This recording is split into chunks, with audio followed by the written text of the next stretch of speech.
Imagine crossing the threshold of a Victorian house, a world both familiar and strangely distant. The moment you step onto the worn parquet floor, you feel a slight creak beneath your feet, as if each plank whispers the stories of generations past. The air is thick with the scent of old wood, melted wax, and heavy tapestries that have absorbed decades of heat and dust. Soft light, filtering through thick curtains, plays with shadows in every corner of the room, revealing imposing furniture whose tarnished varnish barely reflects the candlelight. The outside wind seeps through the gaps in the windows, whistling gently through the corridors, while the fire in the fireplace tries to warm the atmosphere, but never quite succeeds. You hear the steady ticking of a clock on the wall, the occasional rattle of the chains of a pendulum clock, and somewhere behind a closed door, the almost imperceptible murmur of old-fashioned domesticity, the rustling of curtains, the creaking of an armchair, the faint rustling of a newspaper left on a table. In this sanctuary of calm and mystery, every object, every sound, and every smell tells a story. You are about to experience a total immersion, an experience that will make you feel, for 24 hours, what it was like to live in a Victorian house. Prepare to feel time stretch and discover the discomforts and secrets of daily life at that time, as if you were truly a silent guest within these ancient walls, breathing history. The Victorian era, which spanned roughly 1837 to 1901 during the reign of Queen Victoria in the United Kingdom, was a period of profound social, economic, and technological change. It was an era of contrasts, where industrial prosperity coexisted with urban poverty, and technological advances were still limited by modern standards. Industrialization transformed cities. Factories and smokestacks dominated the landscape, drawing a growing population to often overcrowded and unsanitary neighborhoods. Yet despite these advances, daily life remained rudimentary, and the modern comforts we take for granted did not yet exist. Living standards at that time were very different from those of today. Central heating did not exist. Each room had to be heated individually with coal or wood-burning stoves. These stoves were not only inefficient, but they often filled the house with smoke, forcing residents to endure soot and uneven heat. Lighting relied primarily on gas lamps or candles, which provided a dim, flickering light, making reading or evening work difficult and tiring on the eyes. Plumbing was rudimentary. Few houses had running water. Many had to draw water from a well or tank and wash in large basins. Toilets, when present, were often located outdoors, exposing residents to the elements. Even cooking was a challenge. Coal or wood-burning ovens required constant supervision, and food preservation remained precarious due to the lack of modern refrigeration. Living conditions varied by social class, but even in wealthy homes, comfort remained limited. Heavy textiles and rugs served to retain heat, but the feeling of cold persisted. Furniture was often bulky and awkward, and clothing, even indoors, was thick and restrictive. The contrast with the modern world is striking. Today, a simple switch instantly illuminates a room, central heating automatically regulates the temperature, and hot water is available around the clock. Victorians had to devote much of their time and energy to tasks we now consider trivial, making their daily lives physically demanding and sometimes uncomfortable. Understanding these conditions allows us to appreciate how technological and domestic advances have transformed our daily lives. The Victorian house, with its smoking stoves, flickering candles, and lack of running water, appears almost alien to a contemporary viewer. This contrast allows us to better appreciate modern comforts and to sense the ingenuity and resilience required to live in this era. The Victorian era is not just a chapter in history. It illustrates how technological limitations shape daily life, society, and even human behavior. Moving deeper into the house, each room reveals its own character, imbued with scents, textures, and ancient secrets. The living room, the heart of family life, is dark despite the large sash windows. The thick curtains barely let in any daylight, and the dust covering the heavy furniture floats gently in the air. The scent of damp wood mingles with that of waxed floors and the lingering smoke of coal stoves. The cracked leather armchairs and upholstered sofas, while majestic, seem almost intimidating in their size and rigidity, offering a comfort far removed from modern standards. In a corner, a clock topped with a Baroque motif slowly ticks away the seconds, adding a regular and almost oppressive punctuation to the silence. The master bedroom, with its heavy curtains and four-poster bed, evokes a mixture of grandeur and confinement. The air is cooler, even in the depths of winter, as heating relies on a small central stove that is insufficient to warm the entire room. The rugs and tapestries absorb moisture and odors, creating a dense, almost tangible atmosphere. In a corner, a small porcelain sink reveals how rudimentary hygiene was Cold water, carried by hand, was never enough to make daily washing truly pleasant. It is easy to imagine the diseases that spread during this era, from tuberculosis to skin infections, exacerbated by the lack of ventilation and the overcrowding of families. The kitchen, often considered the busiest area of the home, is a place of heat and smoke, but also of hidden danger. The coal stove sits in the center, emitting uneven heat and a cloud of smoke that clings to the walls and ceilings.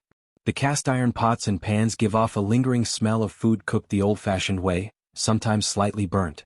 The stone floor is cold and uneven, and it's not uncommon for a rat or insect to appear behind a piece of furniture or near the flour storage, a reminder of the constant proximity of unwanted wildlife. Residents of the time lived with these intrusions as a matter of course, whereas today, the very idea would be enough to cause shivers and unease. Finally, the bathroom, if one can call it that, is a cramped and Spartan space.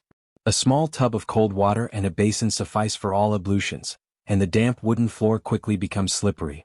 The lack of modern drainage or heating systems leaves the walls and ceiling moldy, and the stagnant odors are a constant reminder of the fragility of comfort. Insects, sometimes tiny, sometimes surprisingly numerous, find refuge in every corner, while stories of local infections and epidemics serve as a reminder of how perilous daily life could be. Every room in this Victorian house tells a story of beauty, ingenuity, and harshness. The objects, textures, and sounds form a symphony of discomfort and old-world charm that would send shivers down the spine of a modern visitor, but represented the daily reality of those who lived here. If you were to spend 24 hours locked within these walls, every creak, smell, and shadow would remind you of the cost of simply living in that era. Daily life for a Victorian dweller follows a rigid routine, dictated as much by work as by the limitations of domestic technology. The day often begins very early at dawn, as natural light is essential for completing tasks before candles or gas lamps come into play. Rising involves shedding heavy sheets and thick blankets, often damp from the cold air and lack of central heating. The wooden floorboards creak underfoot, revealing the slightest movement in the silent house, and outside, the wind whistles through the loosely sealed windows, while the neighbors' dogs bark sporadically, adding a lively but unsettling background sound. The first challenge of the day is heating. Residents light the multiple coal or wood stoves in each room, a long and tedious task. The smoke that sometimes rises from the stoves is slightly choking and colors the air with the acrid smell of burning coal. While the fire burns, water must be drawn from wells or tanks to prepare breakfast and carry out household chores. Water is heavy and difficult to transport, often in large metal or wooden buckets, and each trip can be arduous, especially for children or servants.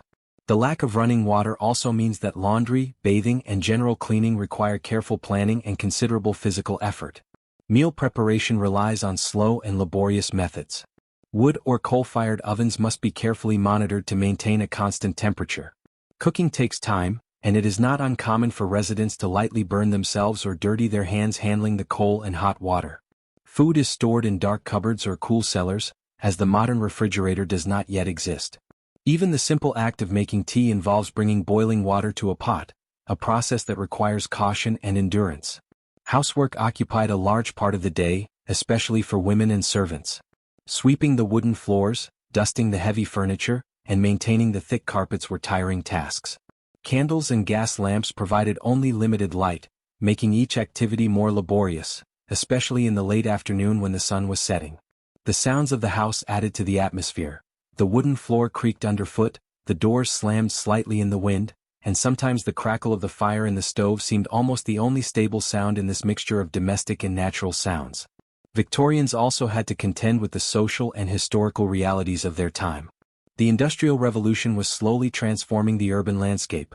Trains and factories brought towns and countryside closer together, but domestic comforts remained limited. Infectious diseases were common, hygiene was rudimentary, and life expectancy was much shorter than today. These constraints shaped behavior. Every household task was performed with care, every routine repeated daily to maintain a minimum of comfort and security.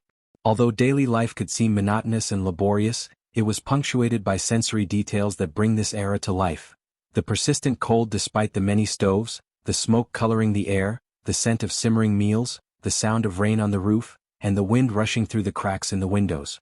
These elements, though simple, illustrate the extent to which Victorian life demanded endurance and constant attention to basic needs, a stark contrast to the fluidity and ease of modern life. As the hours tick by in a Victorian home, the dangers and discomforts quickly become palpable, transforming every moment into a challenge for body and mind. The common diseases of the time, now largely avoided thanks to modern hygiene and vaccinations, were omnipresent. Tuberculosis, often called the romantic disease because of its prevalence in Victorian novels, struck silently from the shadows, slowly weakening the inhabitants. Skin or respiratory infections flourished easily in the air laden with dust, smoke and humidity, while minor injuries such as a simple graze could quickly fester without proper disinfection.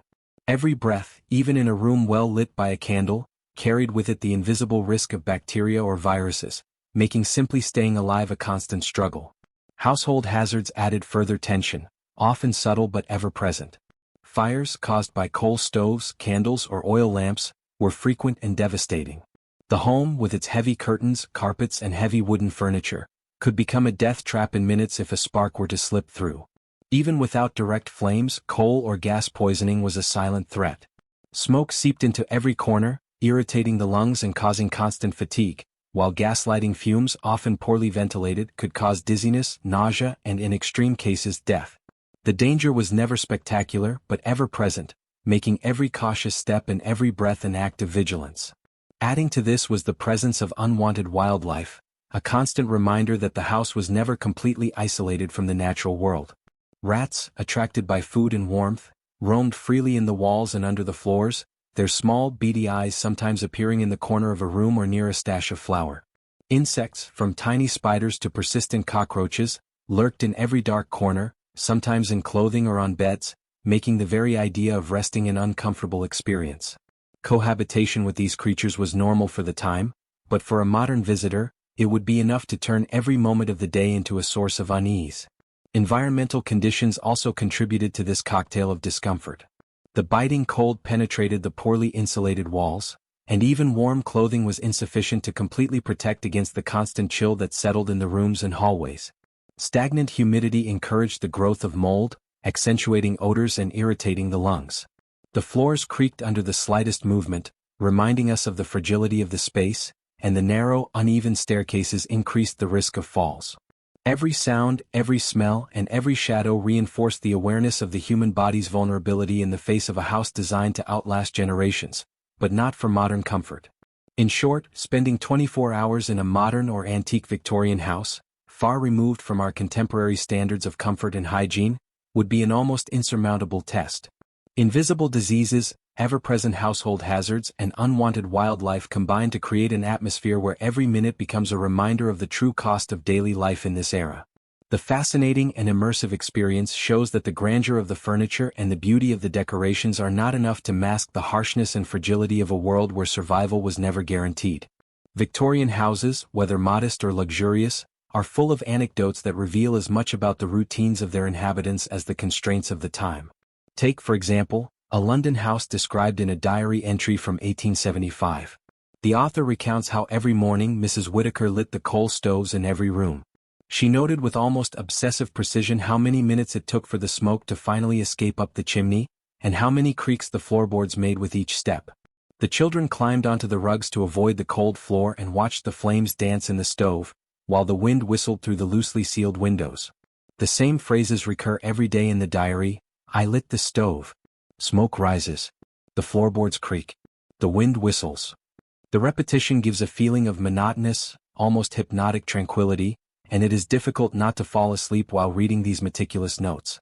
Another famous house is that of Sir Henry, a London industrialist who owned a mansion with dozens of windows, all of which were difficult to close properly. In his memoirs he recounts how, every evening he had to check all the windows to prevent the wind from banging the shutters and extinguishing the candles in the living room. He describes the process with meticulous care, measuring the cold passing under the windows, replacing a small wooden notepad, readjusting the heavy curtains and replacing the candles in their holders. Sometimes Sir Henry added, with a discreet smile in the text, that after all these precautions, his dog would lie down exactly where it shouldn't, on the extinguished candles, and the operation would have to be repeated. The mixture of repetitive detail and small humor creates an atmosphere that is both soothing and slightly comical. Diaries from the period also reveal unexpected but captivatingly banal routines. For example, a young girl from Manchester describes how she spent an hour each morning filling buckets with water for washing clothes, before carrying them into the kitchen. Each page repeats the same actions: draw water, carry it, pour it, wash, rinse, repeat. She also notes ambient sounds: creaking floorboards, the wind filtering through the bedroom window, the clicking of the stove as it finally settles. Although the story seems monotonous, this repetition creates a reassuring, almost meditative rhythm, and the reader can easily imagine the smell of coal, the lingering cold, and the whisper of the flames in the stove. Finally, some anecdotes reveal small moments of mischief.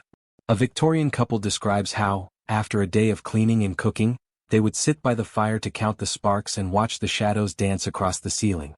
Sometimes one of the children would blow on the stove to make a brighter flame, causing a cloud of smoke and a general cough, while the adults would burst out laughing at the small mess. These stories, repetitive in their details but punctuated with gentle winks, show that even in the most calm and methodical routine, there was room for humor and everyday life. After walking through every room, smelling every odor, and hearing every creak, it becomes clear why a modern viewer wouldn't survive 24 hours in a Victorian home. The silent diseases, constant household hazards, and unwanted wildlife that were all part of everyday life at the time made every minute a challenge. Even the most mundane aspects, breathing, moving, resting, became a trial, as the modern comforts we take for granted simply didn't exist.